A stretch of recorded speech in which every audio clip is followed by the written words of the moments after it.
You're listening to a 3CR podcast created in the studios of independent community radio station 3CR in Melbourne, Australia. For more information, go to allthews.3cr.org.au. Slavery is back. Welcome to a place where private business profit from a captive labour force, yet pennies are spent on medical services to a population in which the Indigenous, the poor and the mentally ill are overrepresented. Where isolation, humiliation and degradation are facts of life. Welcome to prison. It depends who's telling the story, I suppose. The prisoners would have one view, the people who work in the prison system would have another, and I think it's up to people to decide where the truth is. Give government propaganda and the media spin doctors the flick, and check out Doin' Time for news, views and tunes on prison issues from Guantanamo Bay to Christmas Island to prisons and detention centres everywhere. Every Monday at 4 p.m. on your community radio 3CR. We are still fired up and we're still talking about revolution. Hello, and you are tuned into the Doin' Time show 3CR Community Radio, 855 AM on the dial, streaming live on www.3cr.org.au. And I'd like to welcome listeners to the show and all our guests that are coming on.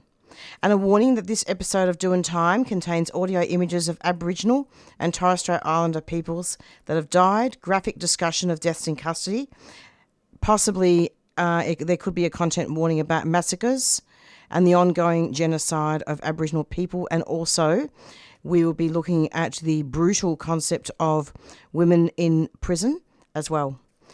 On this week's show, we will start off by yarning with Yaren, and she will tell us what land she's from, but I believe that one of her lands is Warrung, and she's Gundamara, and my pronunciation is probably really off, but I'm sure she will tell us beautifully what land she's from in a sec. Yaren is a law woman and firekeeper, and I've actually heard some of her wonderful interviews on Uncle Robbie's show, and I'm honoured to have her, and also Violet Coco, who is a flotilla activist and also environmental activist. We interviewed Violet some weeks ago now, talking about her experiences on the flotilla. And I'll be speaking with these two amazing women about what happened at the Convergence of the closed Pine Gap Sacred Lands Back 2026, which took place actually in Alice Springs over 18th to the 20th of July 2026 on Pine Gap. And the event had 3 days of scheduled activities on the 18th to the 20th of July, and as I said, it's called Closed Pine Gap Sacred Lands Back Convergence. And basically I'm going to be talking to the two of them really about, I think they were there, and this show truly reflects lived experience, and in some ways getting back to colonisation, Aboriginal-led interviews as well. But Violet will also be there to share her perspectives of what happened. Pine Gap raises awareness about the massive US military build-up that is now occurring in Northern Australia due to the prospect of war with China, which a lot of Southerners are unaware of. But essentially also drawing attention to giving sacred land back to the Aboriginal people. I'm also excited to be yarning later on the show with Debbie Kilroy, who's the CEO of Sisters Inside and founder of the National Network of Incarcerated and Formerly Incarcerated Women and Girls. Tabitha Lean is also coming onto the show as well with Debbie. She's an organising member of the National Network of Incarcerated and Formerly Incarcerated Women and Girls. And she's a First Nations human rights activist as well, who we've had before. So we're going to be bringing you a very special interview later on about a report entitled The Business of Family Policing in Queensland. And it's a report that talks about a lot of abuse that the system has perpetuated on women in prison and non-Indigenous and Indigenous people, but primarily also looking at things in the context of colonisation and the violence of the system, including the bail laws. But I'd really like now to get on and speak with Yaren and Violet. Hello, welcome both of you. Hello. Hi. Thanks for having us. No, it's great. It's great to have you both. And I wasn't actually at the Convergence, so it was really difficult to actually speak to it. So it would be really amazing to have the two of you talk about it. Who wants to start off? Well, first of all, I'd just like to say for Yaren, it's Gunditjmara, Thank you. Ewan and Jabberong country, sis. I made a mess of that one. No, that's so fine. But yeah, I think it's so important to acknowledge that, and maybe you want to speak more about that, sis. You say hello and introduce yourself. Yeah. Could you, Yaren? That would be amazing. I'd love that. Yeah, thank you so much for having us. I'm a proud Gunditjmara, Jabberong, Yuan and Bidra woman from my mother's country, Jabberong and Gunditjmara, and my father's mobs, Yuan and Bidra. And I'd just like to pay my deep respects to country where I'm yarning from today, on Jabberong, and extend that respect to the Eastern Kulin families of the Waiwarang and the Bunurong speaking peoples. And that me and my sister Violet, we've got a good yarn from the Red Centre for you.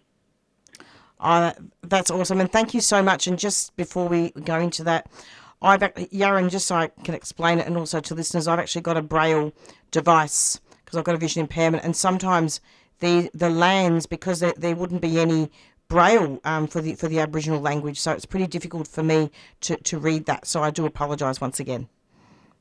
No, that's okay. Thank you. That's fine. Now, so the country we were on was Mbatwe country, the Arente Mog. And, Aranda Mob. Yeah. Aranda Mog, yeah. Talk to us about that.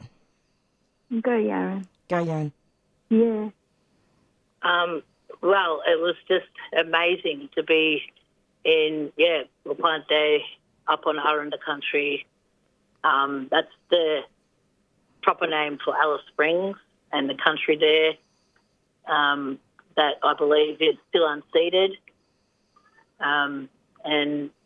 We went there to support Auntie Felicity and her family and the Aranda families that are standing up for their sacred land back.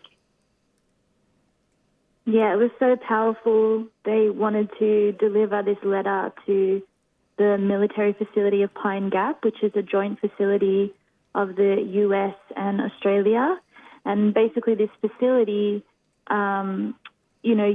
gathers information from the Swaana region, which is Palestine, Lebanon, Iran. It's, strategically placed in the globe to gather information from those places. And a lot of the death and violence that's happening there through the drones, that information is coming through Pine Gap. And so, the Palestinian families came together with the Arentemab, the Hayes family, and, they had this shared experience of genocide and, and they stood together so proudly over that time to say, no colonization, no imperialism here, there.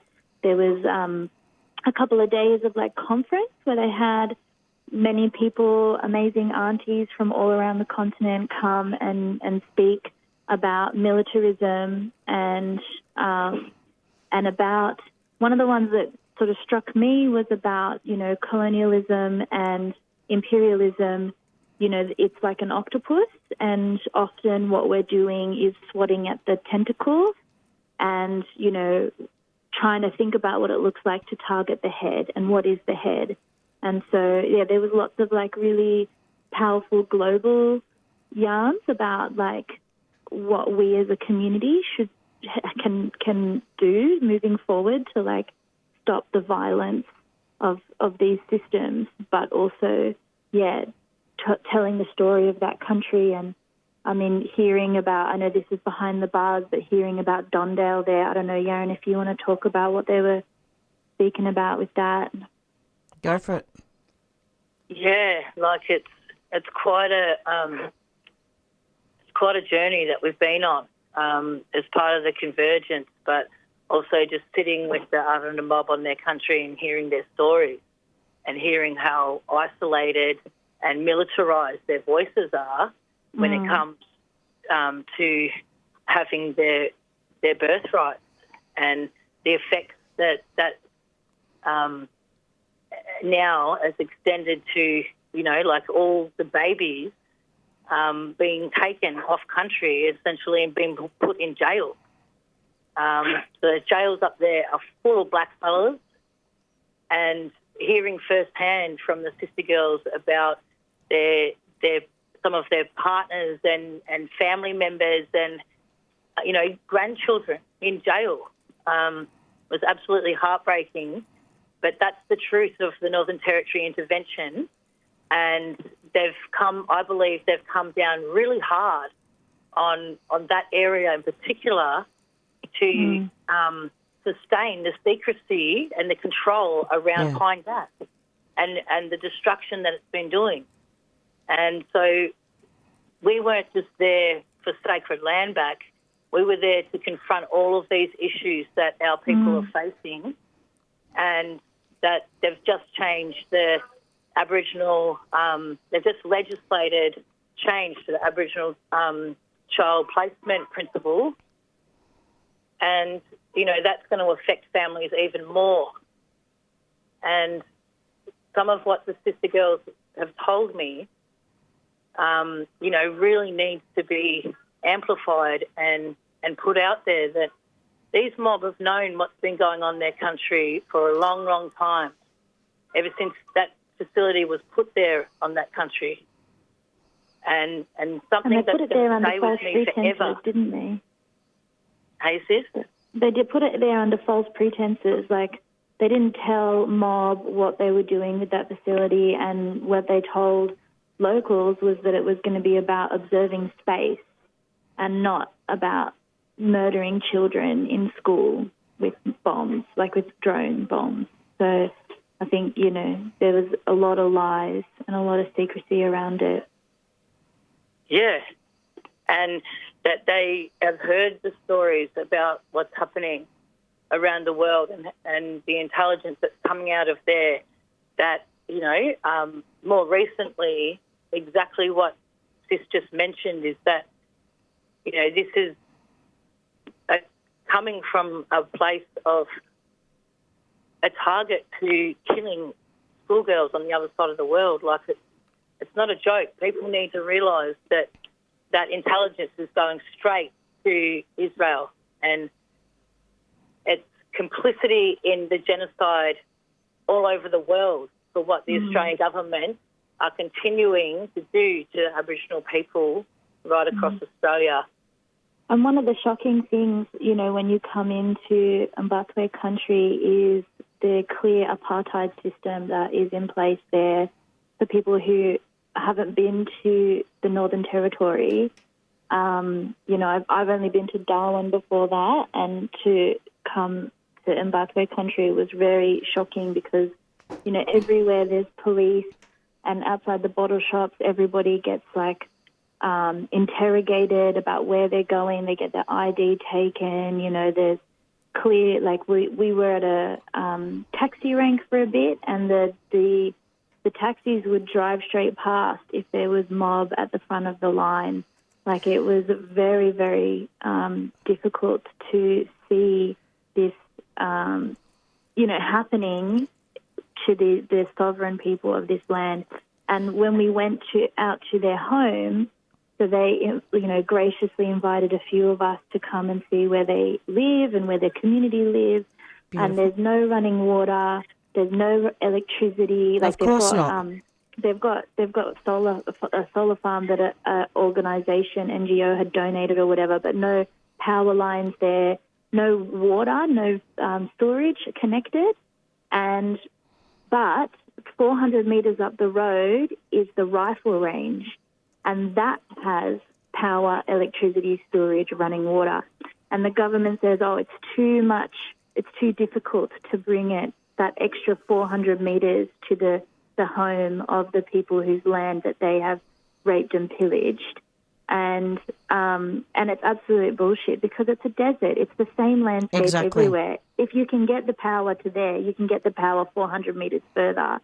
Again, it's just absolutely apartheid state there. It is incredibly, devastating. thank you for telling us about that, Violet and Yaron. And a couple of points. I mean, first of all, it's 1788 all over again. It's an absolute atrocity, and as I said when I texted you off air, Yaron, it's always important to talk about the ongoing genocide of Aboriginal people. And because this show always comes back to colonisation, and it comes back to truly reflecting the lived experience of First Nations community, migrants and refugees, and also people like Violet and other people that have been on the flotilla and other activists that have done a lot of work. But Yaron, I wanted to actually ask you. You were talking just before about the legislation in Alice Springs about what was happening with the child safety, or so-called child safety. And Violet, I mean, you were talking a little bit about it yourself. What does that mean exactly? It means that the government have more power to place Aboriginal kids in care and jail rather than with families and black carers. And that's extended family. So it's basically changed the laws to give child protection more powers in the Northern Territory. And in the Northern Territory interventions, if you actually look into it, it's a lot different for their mob in the Territory than it is for the rest of the mob in Australia because of the intervention. And, I just think that their mob's voices need to be amplified, and, they don't want them more jails built on their country when they can't even have their communities, supported by their basic human rights, supported by the government or any of the other, local organisations. Obviously, in the community, there's only that local support, and that doesn't extend, to all of those communities that are missing out on those basic water and sewage and power. It's really, really clear that it's been kept like that to wear mob down in the cultural genocide that's still occurring, and it's much more blatant up there. It really is, and I wanted to know, Yaron, what land are you living on at the moment? I'm living on Djapurrung country, which is my grandmother line country on my mum's side, and that's where I'm yarning from today. Coming home knowing that we face, very similar, aspects of the genocide as black women in our communities, and that, it's taken, these aunties and families to stand up for their sacred land whilst we're all dealing with our own community sorry business and all the other effects of the mining and the abuse that's already taken place. We're navigating the system as we're going. And, one thing that one of the Aranda sisters said to me was that we have known what's been happening on our country for a long time, and it's just that we feel like no one has really heard us, and a lot of Aboriginal people feel like that, and so we're ready to really speak up for these mob and get this story out there, like Auntie Sue and the rockets that are going across Bulgarfa country, the fight in Larrakia country at Lee Point, where the sister girls are fighting for their sacred site. And Karina Lester too. Pardon? Karina Lester. Yes, and she's one of my heroes. She's in the UN and she's fighting against the AUKUS deal. And, the sisters at Lee Point, they're fighting against military housing. So they want to bring their military personnel over here and take over the top end. It's as simple as that. They're pushing fracking, they're pushing all sorts of mining, and all of that mining fuels the wars. Violet and Yaron, it's been truly wonderful having you on the show. Do you think you'd be able to come back, Yaron, at some time? Definitely. I'd love to talk to you more. And you too, Violet. And sis, about, being in a position where we can amplify their voices and, stand with them in true solidarity, because it's not over for us. We're going back to support that community and as many others as we can ongoing. Absolutely. Now we've got coming up pretty soon Sisters Inside. So I've got to finish soon, and I'm going to be speaking to Tabitha Lean as well, who's done a lot of work with First Nations as well. But Violet, I wanted to thank you personally for organising Yaren and for yourself to come onto the show. I really appreciate it. Oh, my pleasure. It's really amazing to chat with you, Marissa, and I'm so grateful for all the work that you do in our community to centre the voices that need to be heard. And, I encourage everyone who wants to stay connected with Yaren and her plight on her country, on Jabberong country, to jump onto Instagram if you've got it, and follow Jabberong, DJAB space WURRUNG. Jabberong, that's how you pronounce it. I'm getting better. Yeah. We'd love if you could follow along with the campaign and donate if you can, because Yaren's been so generous talking about other people's countries, but she's also got a big fight on her own country to protect birthing trees there. And so, any support we can get for protecting those sacred trees is just so important. The birthing trees, we need to talk about that. Any final comments, Yaren, before we go? I'd just like to say a big shout out to all my brothers and sisters on the inside, especially the sisters going into the next yarn. And what we heard, we haven't forgotten you, and we're trying to create a future where, you're not forgotten and you're brought back to community. And, we've got big business to do on our Naram Naram, on the birthing country. It's all about creation of the future. So thank you. I'd love to chat to you, yarn to you a lot more about that really soon. Thanks a lot. Thank you. Thanks, Sue. Yarn soon. Take care, both of you. Bye. Bye.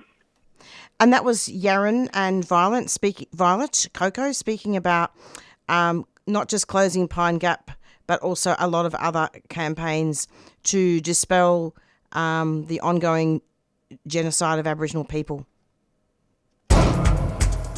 Every day, people in prisons across Australia are subjected to strip searching. It is an unnecessary, degrading and deeply harmful practice that must end.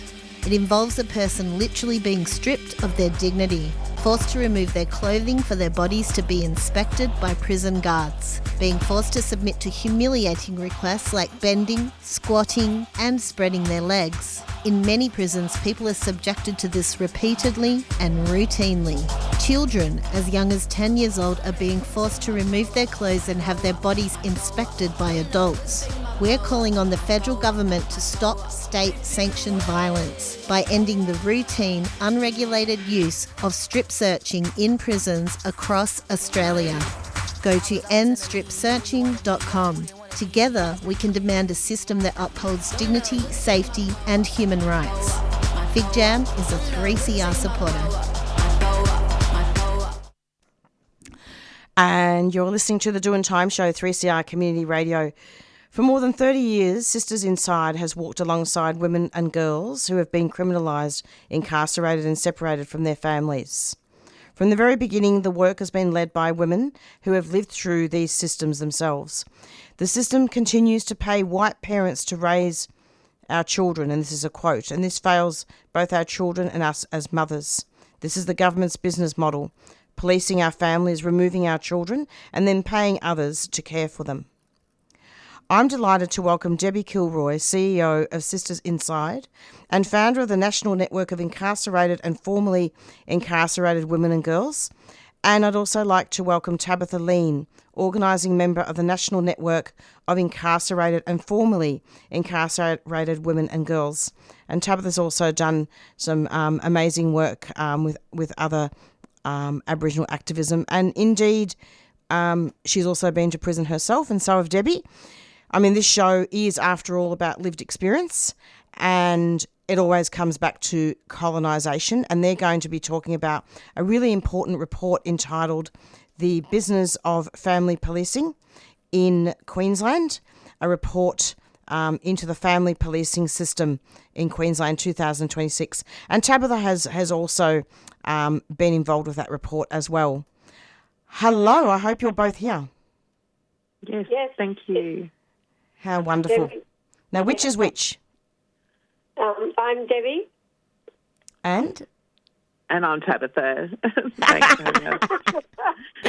Oh, my goodness. Now, Debbie, you might need to just get a bit closer to the phone. Okay, sorry. That's a bit Is better. that better? Yep. Okay. So basically, I've had you both on. It's so lovely to have you to talk about this report. I've read the whole thing, and I'm certainly not uncomfortable. I actually feel comforted by the report. It's given me great comfort, actually, to read it. Who wants to start off? Sure, I can. I find it interesting that you find it comforting because I was just rereading the quotes and I actually feel sick to the core of No, my being. I mean, sorry, Debbie. I find it comforting that this report was written. Okay, yeah. I did understand what that's what you meant. I knew you weren't. Yeah. Yeah. Go on. But for me, because I know the women and the girls and have walked alongside them for many, many decades, just reading their words, actually, I can feel the bodily hits as I read their words again. So, yeah. But thank you for having myself, and no doubt Tabs will say thank you herself. And I do want to acknowledge I'm here on stolen land, Magajan land, and I show my respects to elders past and present, the Turrbal and Yagara people here. Always was, always will be Aboriginal land. And I listened just you did a little advert around strip searching, which is great because Citizens Side has been demanding that strip searching, which is sexual assault by the state, that we have framed up for many, many decades, for longer than 3 decades to abolish. And tonight there's actually a Living Blacks on, which is actually talking about abolishing strip searching, and one of the Aboriginal women took the ACT government to the Supreme Court and won about her illegal strip search. So there's many of us for decades and decades calling for to abolish strip searching, not to have other mechanisms put in place, because we know when scanners are put in prisons, they use them as well as strip searching, so there's more surveillance, more control of our bodies. So, yes, we must stand together to demand the end of all strip searching, which is sexual assault by the state. So it's good to hear that and that reminder. So I'll hand it over to Tabs. Yeah, thanks, Deb, and such an important campaign. And that's this report by Sisters Inside. It also talks about violence from the state, but in particular it talks about Queensland's so-called child safety system, which is called child safety, but we refer to it as family policing. I'm also calling it from Kaurna country, so I acknowledge the elders past and present here. But, yeah, we're really happy to talk about this report, Marissa, which is drawn on the lived experience of mothers, former foster children, children from Resi Care, and Sisters Inside staff who've spent decades resisting the violence of the family policing system. Absolutely, and sorry about being late. I was just having a yarn with some people who went to the Convergence of Pine Gap, closing Pine Gap. Fantastic. Hello. Fantastic. Which is important as well, absolutely. Yeah, too much happening. So how can we best, summarise the report? I was actually sick to the stomach myself when I read it. It was quite harrowing. First of all, what is the purpose of the report for listeners? I think the purpose of the report was absolutely, we saw the LNP come into government here in the deep north, and they automatically set up an inquiry into the so-called child safety system.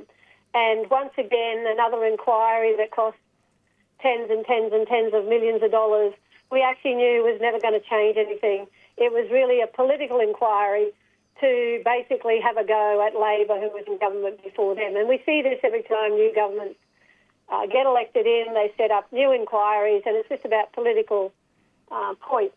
And so we decided it's time that the women, the girls, the children that their words are documented in regards to the truth, how they see the system and the harms of that system. And that's why, we talk about there's nothing safe about child safety.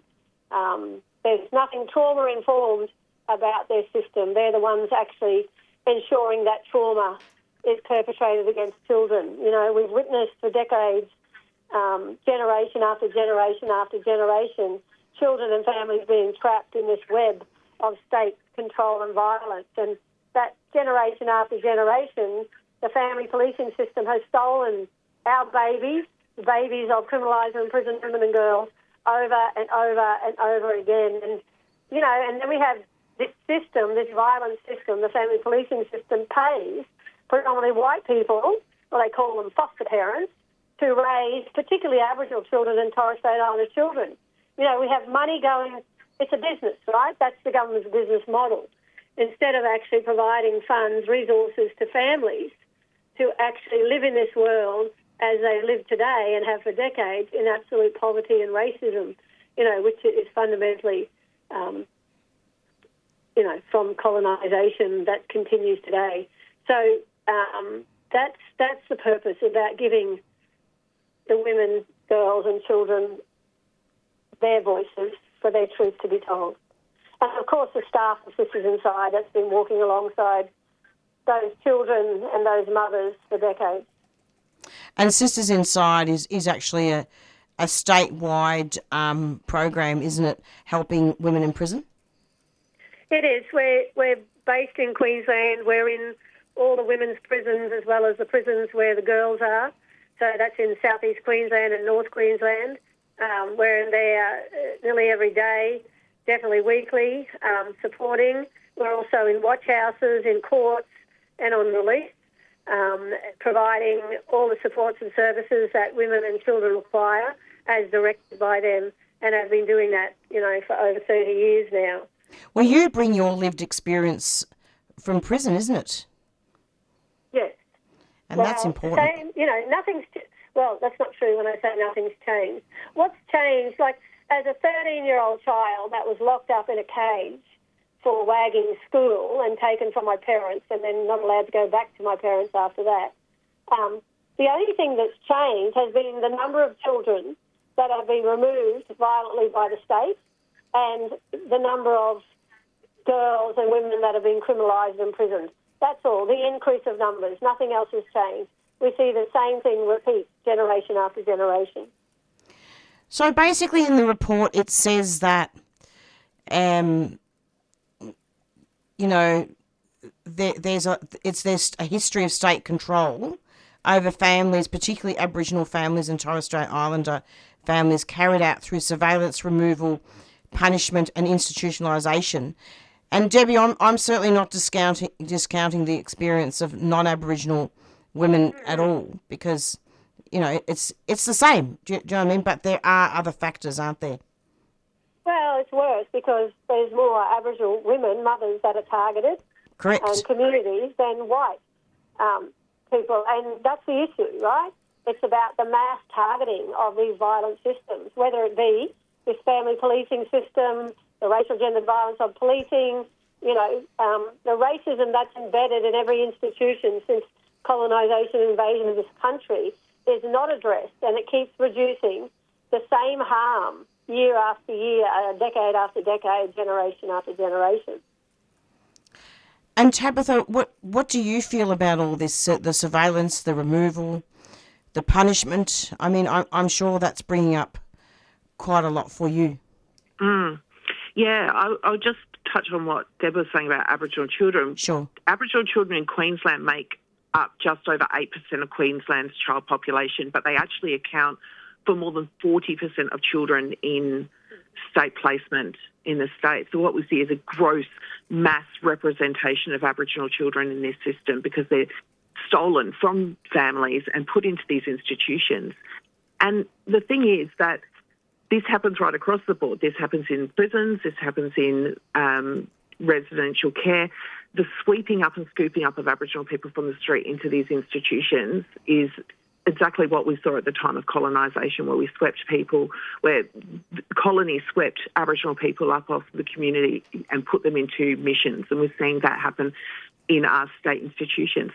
And for me, I think about the women that I was inside with, and the women who had their children taken from them by the state, the women who gave birth while in prison and had their babies taken from them. And some of the most devastating images I still have in my head are watching women walk back down the hill from having their baby at hospital, being there with their baby for an hour or two before welfare took them from them, and the women returning back to prison empty-handed, empty-bellied and empty-handed with their breasts leaking with milk, and they've got no baby to feed. And for me, the pain in those women's faces, that will never escape me. And this is something horrendous that we do to criminalise women and to their children. And what this report sought to do was bring that truth to light and to say these stories are horrendous. What happens to these children in care is horrendous. It's violence. And that we must actually pay attention to it, because this is generations of children and mothers having been disconnected and suffering some of the most horrendous violence that I think I've read about in a long time. Absolutely. And as the report says, name the violence and go to the root of the problem. Correct, yeah. And the report is definitely confronting, but the truth is confronting. But people's discomfort is not the issue. The issue is the ongoing violence being inflicted on children and families every single day under the guise of so-called protection and safety. And that's what we really want to shine a light on and say that Sisters Inside doesn't call for minor reforms. We don't want to shave off some of the more grotesque flourishes of the system. We want radical transformation of how care and safety are understood in our community. What are your thoughts on that, Debbie? No, I agree with Tabitha. And, you know, I just have the report in front of me, and I just keep seeing the children's and the mother's words jump off the pages. And I think that's the difference, you know, like that Sisters Inside over decades have long-term relationships with mums, criminalised and prison mums and their children, and we watch them grow. And we watch them grow into young adults who then have their own children, and then those children are removed, and then those children grow, and then those children are removed. And it's a system that's relentless of just child removal without any real excuse, without any, concept that the state could actually resource families and keep them together. It's the business model that the state continues to use, right? Policing our families, removing our children, then paying others to house them. And then when they actually don't want to house them anymore, and they house them without love and care, and when they want to stop housing them, they actually then throw it away to other so-called foster families, or they end up in resi care, which we know, the violence, and we hear the girls' words there of the violence in resi care, where they end up getting criminalised and actually put into a children's prison. And then we know that's the fast track into the adult prison system. You know, all these state violent institutions are preparing our children for adult prison. That's the reality, to be caged. I mean, I'm just so honoured to have you and Tabitha onto this show, because you two haven't sold out. Lots of people haven't sold out, and you're still in the movement. You're still doing the work that needs to be done. Oh, yeah, we'll keep doing that. We'll keep standing by the women and girls inside, and until every one of them is free and we're no longer caging people. This is the work we've got to do. This is about real community work. This is about standing by the people that are being most affected and the people that we left behind when we left prison, and we'll keep doing that. Like I said, until the day we can close these prisons. That's the work. That's the real work. It's not just talking about it. It's not a slogan that you put on a T-shirt or in a bio in your line. This is about actually being there every single day for the people that need us most. And I think that's what I admire so much about Sisters Inside. They've held the line for over 30 years, and they keep doing it. They keep building community. And I know myself as someone who's been to prison and came out that I've been the beneficiary of that love and care of Sisters Inside, that unconditional love where they stand by people and their children. Sisters Inside stood by my whole family through my entire time of re-entry and even now. And that's the work that we need to do. That's the work we're called to do. Absolutely. Go on. Yeah. Sorry, and and thanks, Tabs. And we are there because we are a community, we are a family, we are abolition feminists, and that's what you do. You build freedom as a practice, not carceral practices. And this is the problem. People get trapped within the system themselves, thinking that they're going to fix it internally or negotiate within those carceral frameworks, and that can never be negotiated. It has to be abolition. It's the only answer to end harm for all of us. And I'm been around for a long time, and locked up as a kid at 13. Over 5 decades ago, and I'm seeing babies stolen now that I know that I will have to fight. We will have to fight for them alongside their mothers to actually free them from the state clutches of the harm that's going to be perpetrated. And this is another generation again, and there will be generations after that. So we need many more people to hold the line. And the more of us that hold the line against state violence, the more that we will succeed to end state violence. It's so true. I mean, I've interviewed, week in, week out, I interview, people with lived experience of prison and all sorts of communities. But the thing that stands out for me, week in, week out, I interview aunties and uncles who've been in children's homes and they get removed for abuse, and yet they're being sexually abused in the homes. Yes, yes. So what's that? Exactly. Yeah. That's the ongoing violence of the state being inflicted on children and families every single day. And when you read the report, you hear some of the most harrowing stories of not only how the children are abused sexually and physically, but how they are also actively criminalised in the process of protecting themselves. And this is what's creating that pipeline from residential care or foster care into prison for children. So the state becomes these children's parents and then actively criminalise them, and then when they're in prison, completely abandons them. I mean, we have stories in that report of children actually choosing to stay in prison rather than going back to residential care, and that says a lot. We know how violent and horrendous prison is, and to hear a child say they would rather remain in prison than go back to that home should make us all stop and go, what the hell is going on in these places? And if we can spend that, I mean, Queensland's spending over $1.12 billion a year on the residential care system. If we can spend that on putting kids in these abusive homes, imagine if we gave that money to our communities and invested in our communities and families. We could keep children in their schools, in their communities, on their country, rather than removing them into these violent and horrendous situations. Exactly. That's what we call for radical reimagining and reimagining our communities. That resources must be handed back to communities because communities know how to solve these issues, and it's not with further state intervention and state violence, and the government here are treating children in a way that are political footballs, where policy that turns into laws are just hashtags, and people are jumping on hashtags. Like it's a concern about the way that information is spread, particularly through social media, and how harmful it is that children's lives, how they're being harmed is due to a response to a hashtag that was catchy for everybody to spread, whether it be adult crime, adult time. We have a new policy hashtag, breach bail, go to jail. We have a very harmful hashtag that is around this country, jailing is failing, which is horrifying because, when you think about these hashtags, they're actually, and what you do about it, the only way that you can act on those hashtags is to net widen the carceral system, e.g., jailing is failing. Well, if jailing is not failing, jailing is doing exactly what it's established for, and it's functioning better than ever. So, but if you think about, if I believe that jailing is failing, I think about ways to fix it up, which actually then widens the carceral response. We've actually got, it has to be abolition is the only answer, not these hashtags that are causing so much harm and are catchy.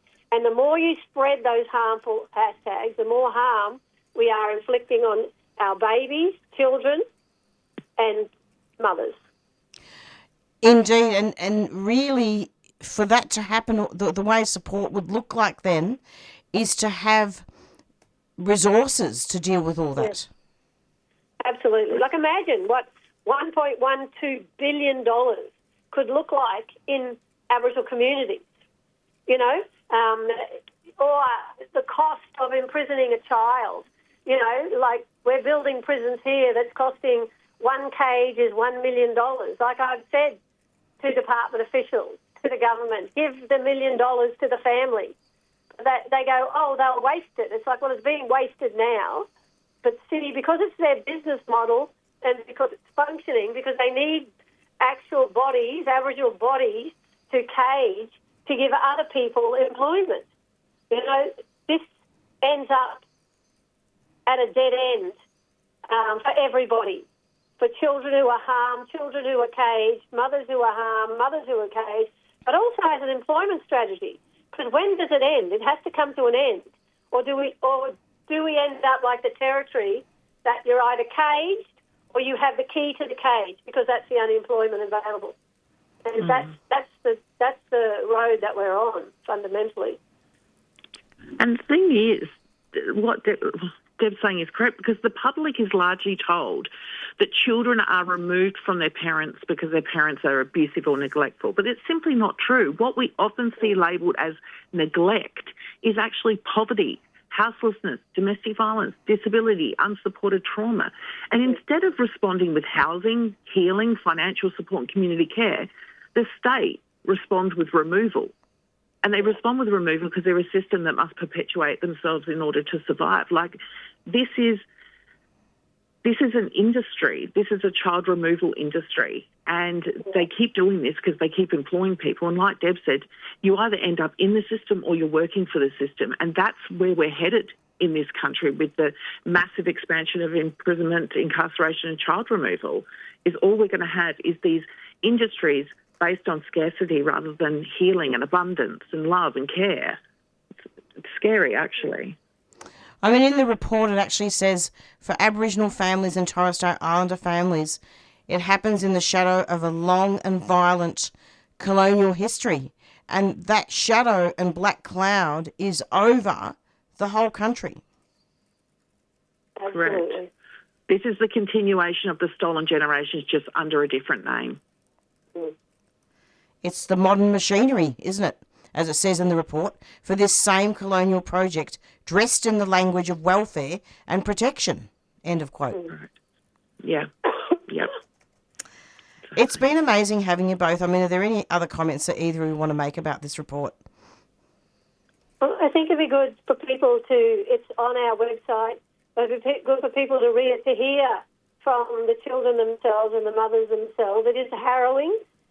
However, it must be read in the context of the harrowing violence that they've experienced and that they have had the courage to come forward because of the relationships we have to be able to talk about this, name this and document this, because none of these mothers, none of these children, nor the sisters inside have ever been asked to give evidence at any quote-unquote child safety inquiry because they actually don't want to hear the truth. And this is actually the truth. It's documented. It's their words. So please show them, honour the mothers, honour the children, you know, and honour the mothers particularly. Though, you know, Tabitha was a mother in prison. I was a mother in prison. We've all experienced this. And we have refused and continue to refuse. And women, mothers today, refuse to give up on fighting for their babies. And that's what inspires me. Yes, I call it work in the sense, but it's not. It's my life purpose. I will never stop doing this. I will never stop for the freedom, you know, and the safety for our babies, our children, and for mothers and women inside. And I, encourage others, your listeners, to join us in that fight, because abolition is the only way to free us all. And you, Tabitha? Look, I think Deb summed up absolutely everything I was going to say, but I, again, encourage people to please read the report. But I also want to comment that now that the government has a copy of this report, if they choose to do nothing, then they are choosing to remain complicit in a system that's harming children while claiming to protect them. And I think it's something we must hold the toes of the government to the fire and say, this is what's happening. This is what you are paying to happen in this state, and something must be done about it. And like Deb said, the only way is we must abolish these systems. We must work to build up our communities to keep people safe, what real safety means to us as a community. So, yeah, please download the report, read it, and then approach the government, your member of parliament, whoever, to say that you don't want this done in your name, you don't actually endorse, or you will not be complicit in the harm of children and families going forward.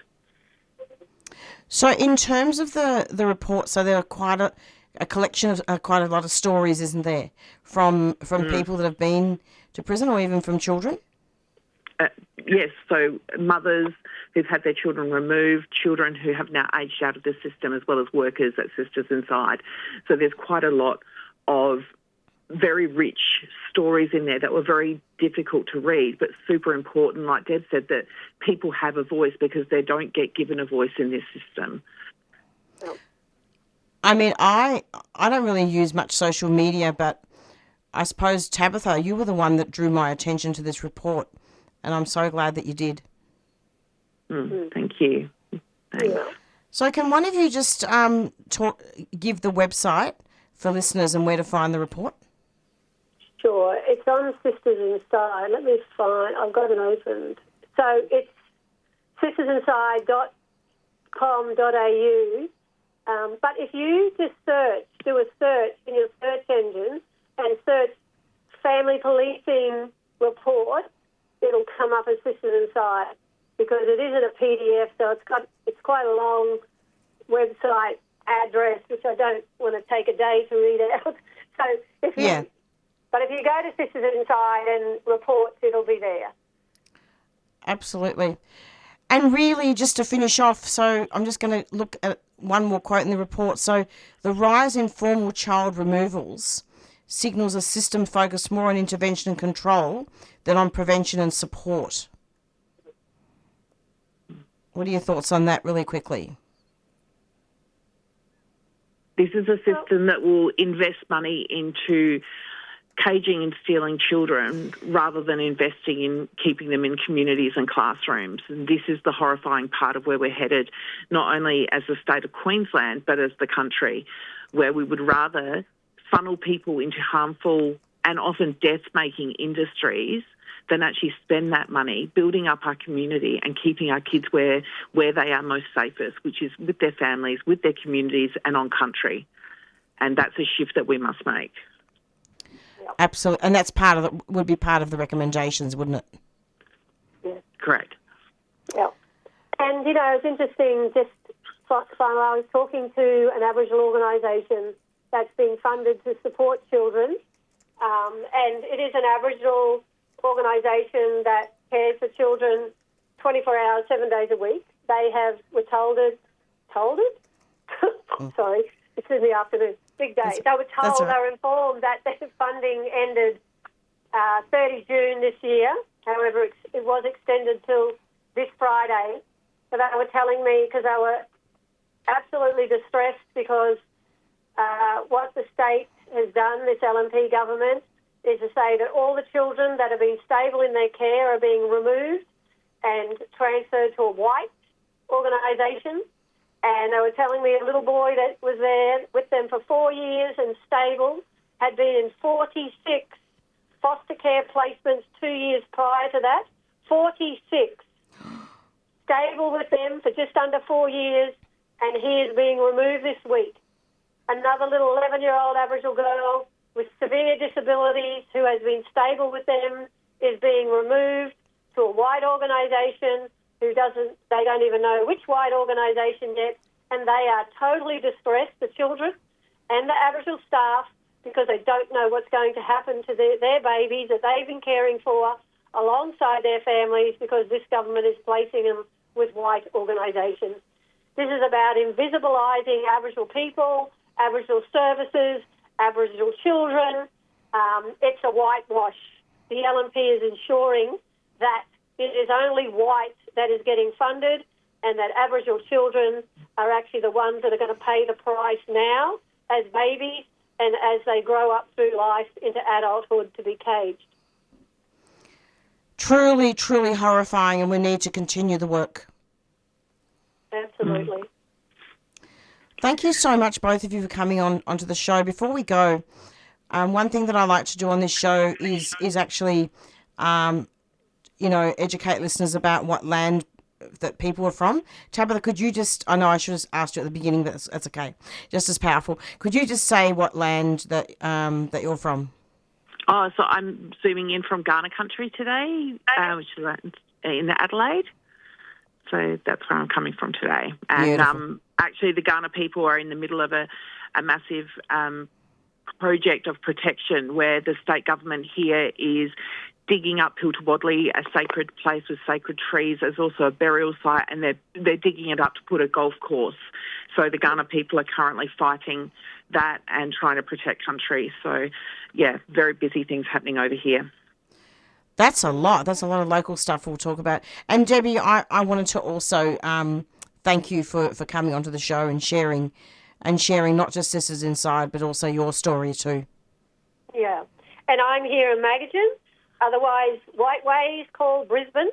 And the traditional owners here have also been fighting, as Tabitha said, a project of protection here in Victoria Park, which is a massive body of land in the middle of Magajan, where this government is going to dig it up for a stadium for the Olympics. And, Tab said what's happening in Ghana country, they're digging sacred land there for a golf course, where this is actually a golf course that they're going to dig up for a stadium. So horror stories around this country, the destruction of Aboriginal land, sacred land. That is absolute shame. I've got about a minute before I get out of here. Thank you so much. Thank you. Thank you. Take care. Take care. Bye-bye. Thanks. Soon. Okay. Thanks. Bye. Bye. And that was Debbie Kilroy, who's the CEO of Sisters Inside, and also Tabitha Lean, who joined us today, First Nations activist, prison activist. And it's approximately 4:57. Stay tuned every Monday from 4 to 5 for the Doing Time show, and take care of each other. Bye.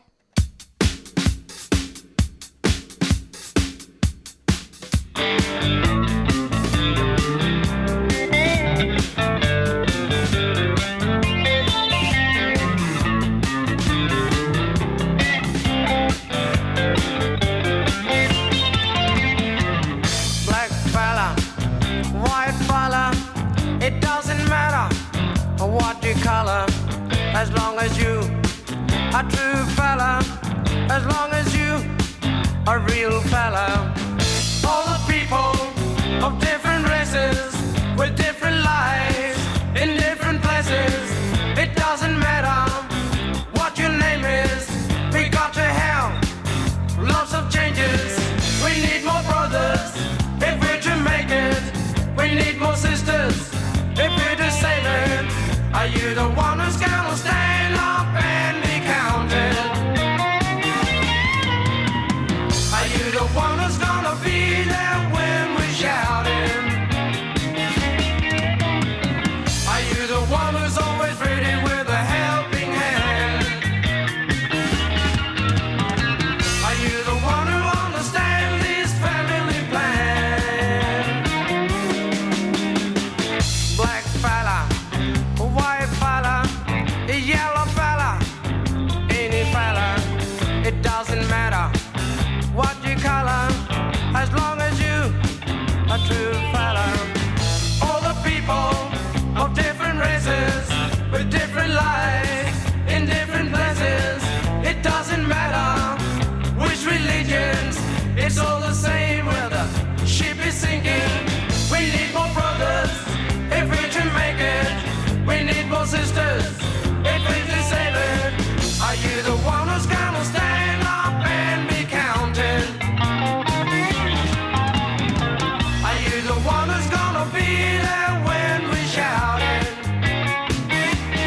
Are you the one who's always ready? You've been listening to a 3CR podcast produced in the studios of independent community radio station 3CR in Melbourne, Australia.